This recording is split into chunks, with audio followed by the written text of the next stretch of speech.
ಮಾನ್ಯ S P ಸಾಹೇಬ್ರೆ, additional S P ಸಾಹೇಬ್ರೆ, ಮಿತ್ರರಾದ ಆನಂದ್ ಅವರೇ, ನಮ್ಮ ಆರ್ ಪಿ ಮಹಾದೇವತನಿಯವರೇ, ನನ್ನ ಆತ್ಮೀಯ ಅಧಿಕಾರಿ ಮತ್ತು ಸಿಬ್ಬಂದಿ ಮಿತ್ರರೇ, ಸಾರ್ವಜನಿಕ ಮಿತ್ರರೇ, ಪತ್ರಕರ್ತ ಮಿತ್ರರೇ, ಪ್ರತಿಯೊಬ್ಬರು ಡ್ಯೂಟಿ ಜಾಯ್ನ್ ಆದಾಗ ಹೇಗೆ ರಿಟೈರ್ಮೆಂಟ್ ಇರುತ್ತೋ, ಡ್ಯೂಟಿಗೆ ರಿಪೋರ್ಟ್ ಮಾಡಿದಾಗ, ಒಂದು ಪ್ಲೇಸ್ ರಿಪೋರ್ಟ್ ಮಾಡಿದಾಗ ಅದು ಸಹ ಯಾವತ್ತೋ ಒಂದು ದಿವಸ ಅಲ್ಲಿಂದ ವರ್ಗಾವಣೆ ಆಗಲೇಬೇಕಾಗುತ್ತೆ.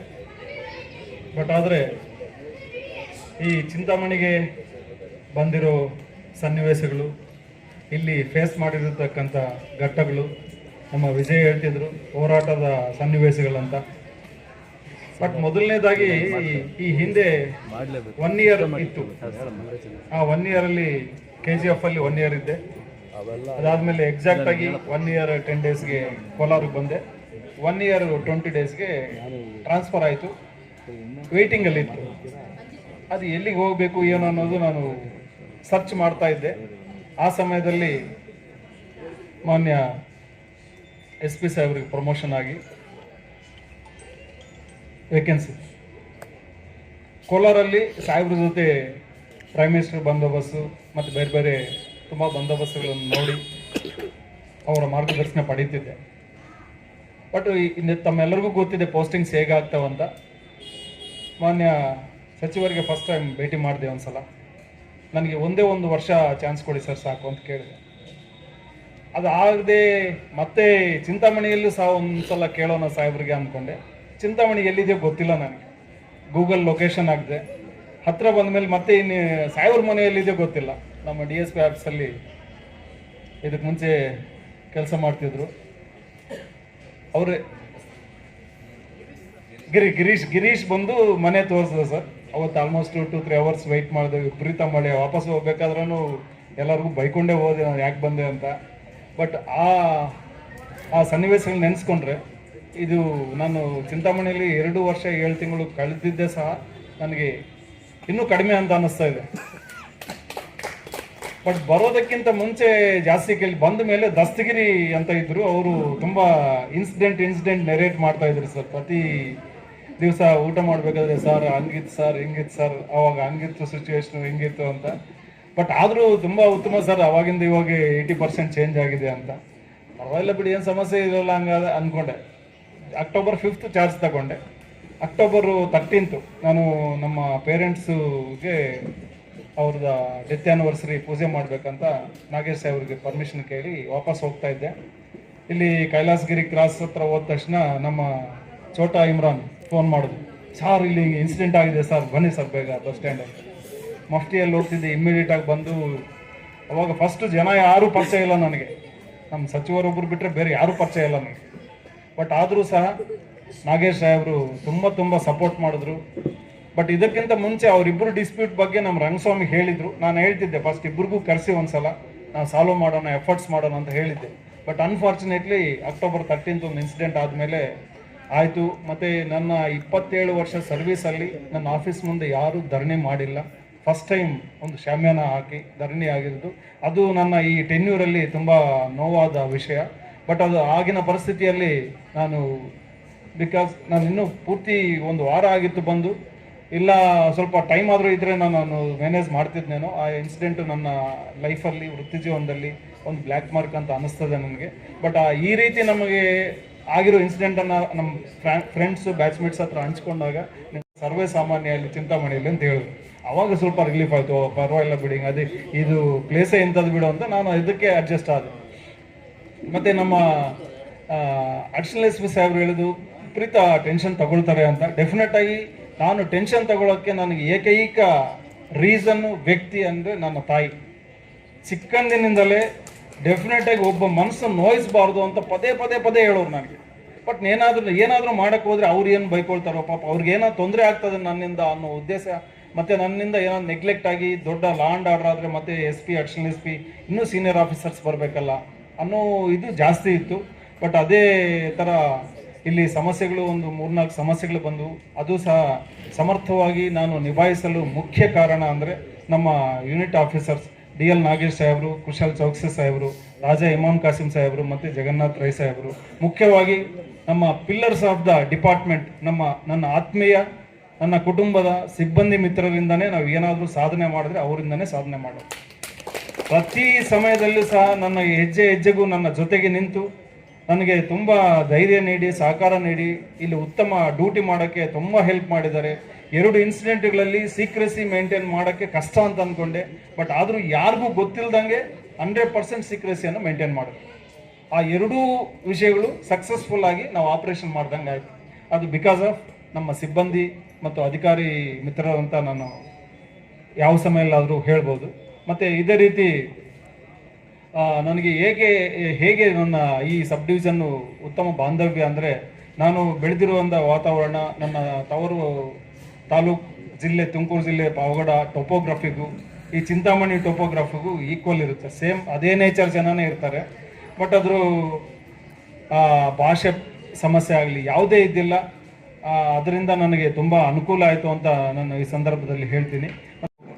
ನಮ್ಮ ನಾಗೇಶ್ ಸಾಹೇಬರು ಟ್ರಾನ್ಸ್ಫರ್ ಆಗ್ತಾರೆ ಅಂತಂದಾಗ ನನಗೆ ಅವಾಗಲೇ ಸಾಹೇಬರು ಟಚಲ್ಲಿದ್ದರು. ಹೇಳಿದ್ದೇನೆ, ಸರ್ ದಯವಿಟ್ಟು ನೀವೇ ಸ್ವಲ್ಪ ಬೇಗ ಎಫರ್ಟ್ಸ್ ಮಾಡಿ ಸರ್, ಪರಿಚಯ ಇದ್ದವರು ಬಂದರೆ ಒಳ್ಳೆಯದು ಅಂತ. ಈ ಸಬ್ ಡಿವಿಷನಲ್ಲಿ ಏನೇನು ಇಂಚಿಂಚು ಗೊತ್ತು ಸಾಹೇಬ್ರಿಗೆ. ಯಾರು ಇಲ್ಲಿಗಲ್ ಕೆಲಸ ಮಾಡ್ತಾರೆ, ಯಾವ ಸಿಬ್ಬಂದಿ ಕಳ್ಳಾಟ ಆಡ್ತಾರೆ, ಪ್ರತಿಯೊಂದು ಗೊತ್ತು. ಬಟ್ ಒಂದು ಎಕ್ಸ್ಪ್ರೆಸ್ ಹೈವೇಯನ್ನು ನನಗೆ ಸಾಹೇಬ್ರೆ ಫ್ರೇಮ್ ಮಾಡಿ ಕೊಟ್ಟಿದ್ದು. ಅದು ಏನು ಎರೇಸ್ ಆಗ್ದಂಗೆ, ಅದೆಲ್ಲೂ ಡಿಚಸ್ ಬೀಳದಂಗೆ ಕರೆಕ್ಟಾಗಿ ನೋಡ್ಕೊಂಡು ಹೋದರೆ ಸಾಕಾಗಿತ್ತು ನನಗೆ.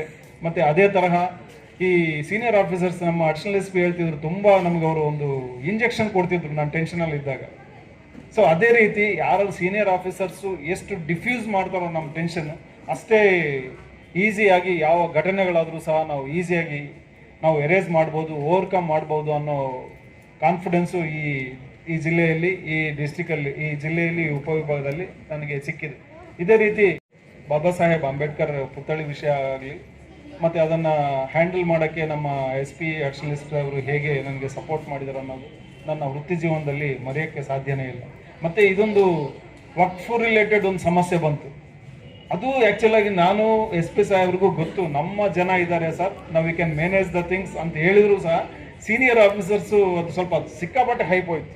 ಫಸ್ಟ್ ಟೈಮ್ ಸರ್ ಒಂದು 6 KSRP ವ್ಯಾನ್ಸ್ ಬಂದು ಅದು ವಿಚಿತ್ರ ಆಗೋಯ್ತಲ್ಲ. ಬಟ್ ಆದರೂ ಸಹ ಸಿಚುವೇಶನ್ ಹಂಗಿತ್ತು.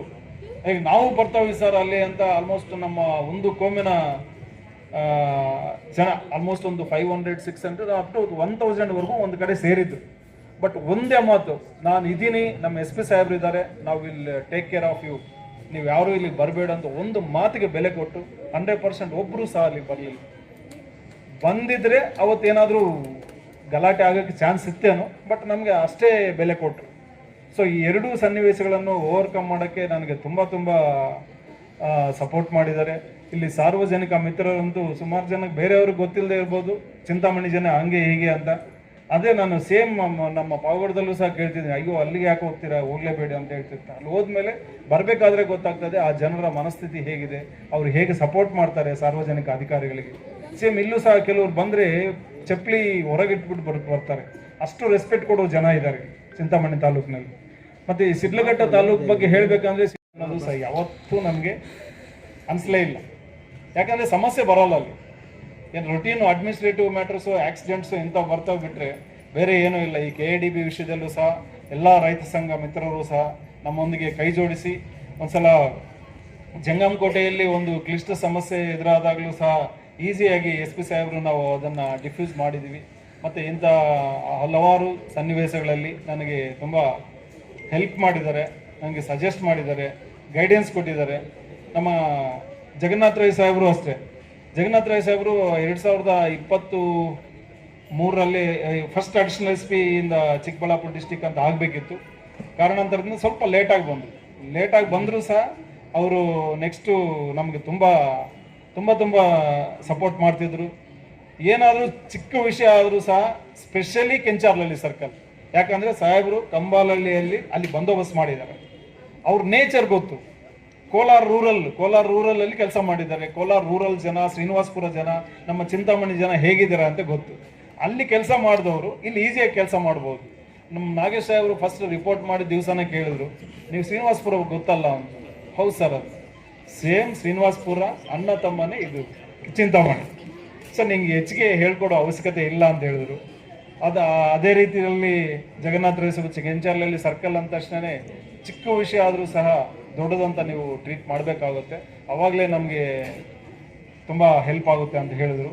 ಮತ್ತು ಅದೇ ರೀತಿ ನಾನು ಫಸ್ಟ್ ಬಂದಾಗ ನಮ್ಮ ಹಿರಿಯರು ಸಚಿವರು ಚಾನ್ಸ್ ಕೊಟ್ಟರು. ಅದಕ್ಕೆ ಇದಕ್ಕೆ ಮುಂಚೆ ಕೆಲಸ ಮಾಡಿರ್ತಕ್ಕಂಥ ನಮ್ಮ ಶಿವರಾಜು ವೇಮಗಲ್ಲಲ್ಲಿ ಕೆಲಸ ಮಾಡಿದ್ರು, ಅವ್ರ ನೇಚರ್ ಆಫ್ ವರ್ಕಿಂಗ್ ಸ್ಟೈಲ್ ಗೊತ್ತಿತ್ತು ನನಗೆ. ಅದಕ್ಕೆ ಶಿವರಾಜು, ವಿಜಯ್ ಕುಮಾರ್ ಅವರು ಸಹ ಟ್ರಾಫಿಕಲ್ಲಿ ಕೆಲಸ ಮಾಡಿದ್ವಿ ಜೊತೆಗೆ, ಅವರು ಗೊತ್ತಿತ್ತು. ಮತ್ತು ಇದರೊಂದಿಗೆ ವೆಂಕಟರಾಮಪ್ಪ ಅಂತ ಇದ್ದರು, ಸೀನಿಯರ್ ಮೋಸ್ಟ್, ನನ್ನ ಪ್ರೊಫೆಷನಲ್ ಗುರು ಮತ್ತು ಶಿಷ್ಯ ಎರಡು ಅಂತ ಹೇಳ್ಬೋದು ಅವ್ರ ಬಗ್ಗೆ. ಅವರು ಇದ್ದರು. ಮತ್ತು ಇದರಲ್ಲಿ ಗಬ್ಬರ್ ಸಿಂಗ್ ಅಂತ ಇದ್ದರು, ನಿಮ್ಗೆ ಗಬ್ಬರ್ ಸಿಂಗ್ ಅಂತ ಶ್ರೀನಿವಾಸ್ ಅಂತ ಅವರು ಇದ್ದರು. ಅವ್ರ ಪೀರಿಯಡಲ್ಲಿ ತುಂಬ ಚೆನ್ನಾಗಿತ್ತು ನಮ್ಮೆಲ್ಲರ ಕೋಆರ್ಡಿನೇಷನ್. ಅದ್ರ ಪ್ಲೇಸಲ್ಲಿ ಆನಂದ್ಗೆ ಹೇಳಿದ್ದೇನೆ, ಆನಂದ್ ಆರ್ಡರ್ ಆಗ್ತಿದ್ದಂಗೆ ನನಗೆ ಆನೆ ಬಲ ಬಂತು ನೀವು ಬಂದಿದ್ದಕ್ಕೆ. ಸ್ವಲ್ಪ ಡಿಫ್ಯೂಸ್ ಮಾಡ್ಕೋಬೋದು ನಮ್ಮ ಪ್ರಾಬ್ಲಮ್ಸ್ ಏನಾದ್ರೆ. ಫಸ್ಟ್ ಬಂದ ತಕ್ಷಣನೇ ದೊಡ್ಡದೊಂದು CM ಪ್ರೋಗ್ರಾಮ್ ಇತ್ತು, ಅದಾದ್ಮೇಲೆ ರಾಬ್ರಿ ಮರ್ಡರ್ಸ್ ಎಲ್ಲ ಆದ್ರು. ಬಟ್ ಅಷ್ಟೇ ಸಕ್ಸಸ್ಫುಲ್ ಆಗಿ ಎಲ್ಲ ಇದು ಮಾಡಿದ್ರು. ಈ ಕ್ರೈಮ್ ಸಿಬ್ಬಂದಿ ಬಗ್ಗೆ ಹೇಳ್ಬೇಕಂದ್ರೆ ಇನ್ನು ಸುಮಾರು ಜನ ಹೆಸರು ಒಬ್ಬೊಬ್ರದ್ದು ಹೇಳಕ್ಕಾಗಲ್ಲ.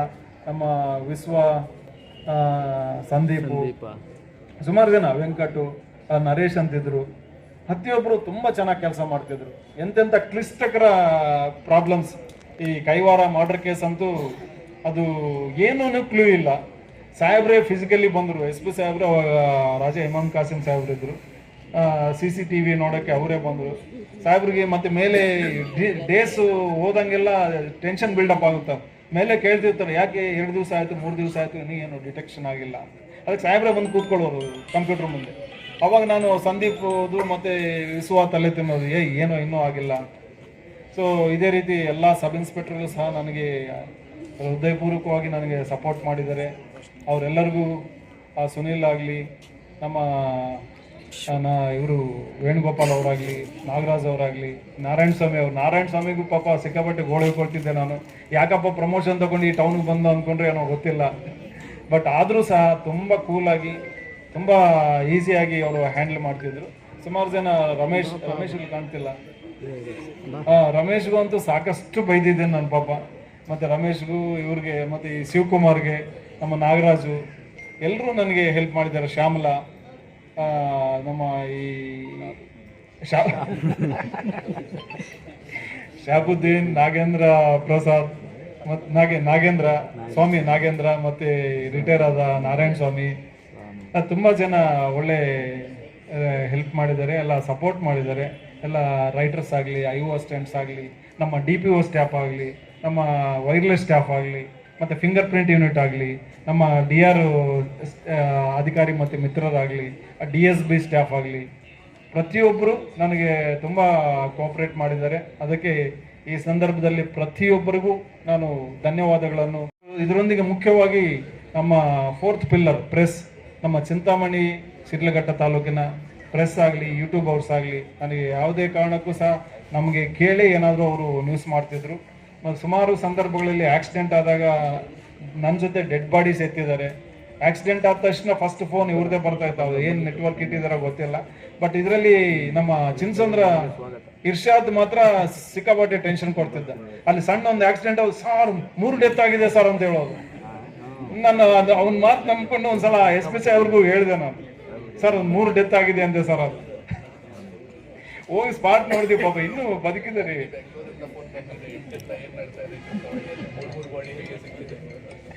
ಹಂಗೆ ಇಲ್ಲ ಅನ್ಸುತ್ತೆ ಮೋಸ್ಟ್ಲಿ, ಇರ್ಷಾದ್ ಇದಕ್ಕೆ ಮುಂಚೆ ಇದ್ದರು. ಅದಕ್ಕೆ ಮತ್ತೆ SB constables time to time ಎಲ್ಲ ನಂಗೆ ಇನ್ಫಾರ್ಮೇಶನ್ ಕೊಡ್ತಾ ಇದ್ರು. ಮತ್ತು ಮುಖ್ಯವಾಗಿ ನಮ್ಮ ಕಚೇರಿಯಲ್ಲಿ ನಾನು ಫಸ್ಟ್ ಬಂದಾಗಲಿಂದ ನನಗೆ ಉತ್ತಮವಾಗಿ ನೋಡ್ಕೊಂಡಿದ್ದಾರೆ. ಪ್ರತಿಯೊಬ್ಬರು ಅವರವರ ಕರ್ತವ್ಯಗಳನ್ನು ಮಾಡಿದ್ದಾರೆ. ಇದಕ್ಕೆ ಮುಂಚೆ ಫಸ್ಟ್ ನಾರಾಯಣ ಸ್ವಾಮಿ ಅವರಿದ್ದರು, ಅವ್ರು ಹೋದ್ಮೇಲೆ ಇವರು ಶ್ರೀನಾಥ್ ರಾವ್ ಆಗಲಿ, ಶಿವಣ್ಣ ಆಗಲಿ, ನಮ್ಮ ವೀಣಾ ಮೇಡಮ್ ಆಗಲಿ, ಸಂಜಯ್ ಆ್ಯಕ್ಚುಲಿ ಒಂದೊಂದ್ಸಲ ಆ ಟೆನ್ಷನ್ ತಟ್ಕೊಳ್ಳಲ್ಲ. ಬಟ್ ಆದರೂ ಸ್ವಲ್ಪ ಏನಾದ್ರು ಇಶ್ಯೂಸ್ ಇದ್ದರೂ ಸಹ ತುಂಬ ಸೆನ್ಸಿಟಿವ್, ತುಂಬ ನನಗೆ ಹೆಲ್ಪ್ ಮಾಡಿದ್ದಾರೆ. ಮತ್ತು ಚೆನ್ನಕೇಶವ ಅಷ್ಟೇ ಔಟ್ಡೋರ್ ಆಗಲಿ ನಾನು ಏನಾದರೂ ರೈಟ್ಸ್ ಬೇಕಂದ್ರೂ ಒಳ್ಳೆ ಇನ್ಫಾರ್ಮೇಷನ್ ಕೊಡ್ತಿದ್ರು.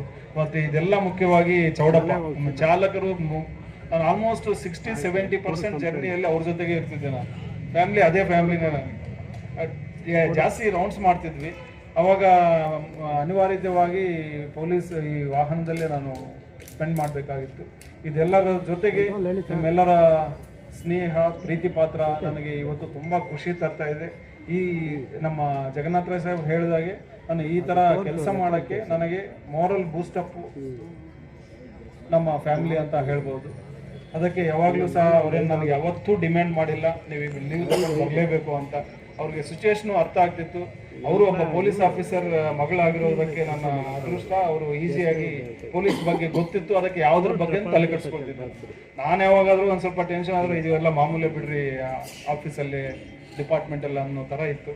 ಅದಕ್ಕೆ ಮುಖ್ಯವಾಗಿ ನನಗೆ ಈ ಅವಕಾಶ ಕೊಟ್ಟಿದ್ದಕ್ಕೆ ಮುಖ್ಯವಾಗಿ ನನ್ನ ನೆಚ್ಚಿನ ನಮ್ಮ ಆತ್ಮೀಯ ಉನ್ನತ ಶಿಕ್ಷಣ ಸಚಿವರು, ಜಿಲ್ಲಾ ಉಸ್ತುವಾರಿ ಸಚಿವರಾಗಿರ್ತಕ್ಕಂಥ ನಮ್ಮ ಡಾಕ್ಟರ್ MC ಸಾಹೇಬರಿಗೆ ನಾನು ಹೃದಯಪೂರ್ವಕ ಕೃತಜ್ಞತೆಗಳನ್ನು ಅರ್ಪಿಸಲೇಬೇಕು ಈ ಸಂದರ್ಭದಲ್ಲಿ.